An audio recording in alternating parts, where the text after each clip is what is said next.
Okay. Once again, a disclaimer. None of this information is from my own brain, but all credited to Miss Stuffberg and the research she does. Okay. First day after the war. This poem is South African. It's about being free from the harsh reality of the apartheid regime. Okay. It's a very sensory poem, and the first day after the war links to the war against apartheid. Okay, let us begin. So, this whole poem mimics oral tradition or African tradition. It's free verse, which links to its celebration without limits, and it's a praise song or poem. We heard the songs of a wedding party. Songs represent music, sound, celebration, and a wedding party can either be taken literally or figuratively. It can literally be taken as an actual wedding party, or metaphorically, a new union of the country or youth that is united or joining. A wedding is very young and it's a wedding is seen in a very positive light. It's a union, a celebration, it's new beginnings, and it's hope. So that can be all metaphorical for a wedding party. We saw a soft light. There we go. There's the first indication of it being a sensory poem, because it links to sight. A soft light. Soft is peaceful, gentle, and youthful. Okay, coiling around the young blades of grass. Coiling is surrounding, and young blades can once again link back to the wedding party.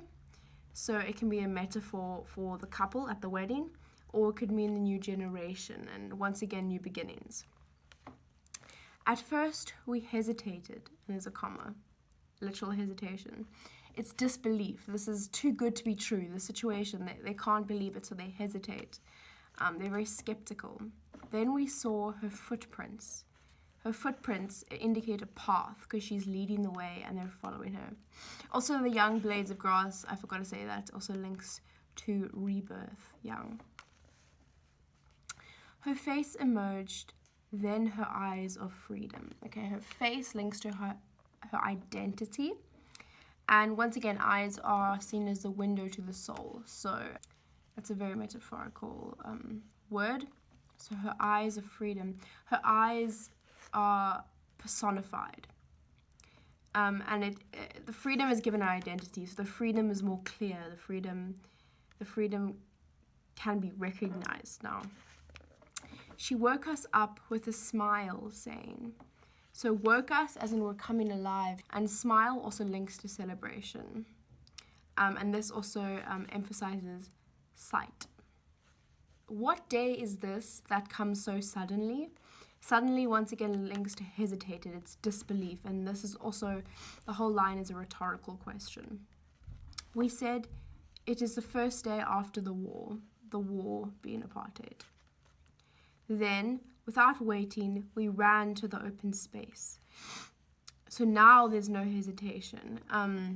That then shows a result and a change.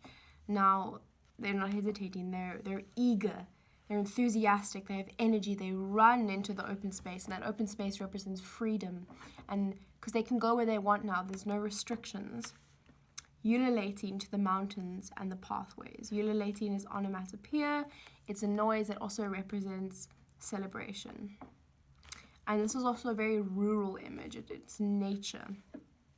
Calling people from all the circles of the earth. So this is inclusive. It's uniting everyone, joining everyone. And also calling is freedom of speech. All the circles of the earth. So every single person, the exiles, everyone, everywhere, uniting everyone, no matter race and all the things that kept them apart during apartheid. We shook up the old man demanding a festival. Shook up is like challenged, and the old man can be seen as the past or the older generation, or even more metaphorically, the older ways. Demanding a festival.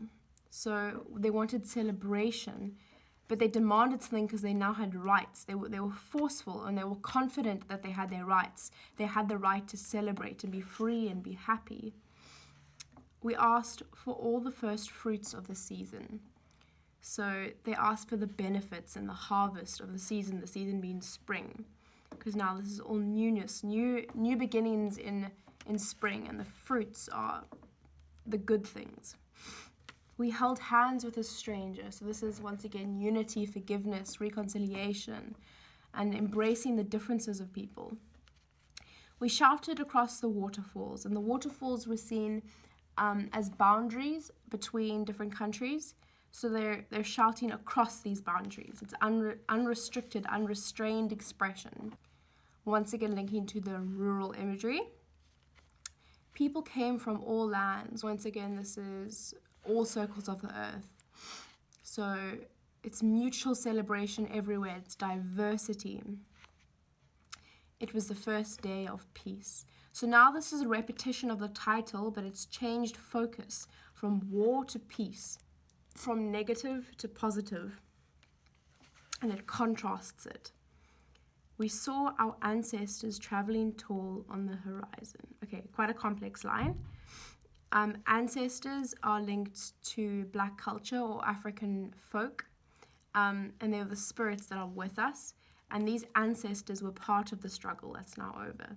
Because they were also part of it, they are traveling tall. So they can finally be at rest, at peace, but tall, they're proud, right? So they're also part of this victory, but now they can travel tall on the horizon, and they can be put to rest in peace, because this horrid time is now over. It's come to an end. So yeah, it's quite a simple poem, but it has some really good imagery in it.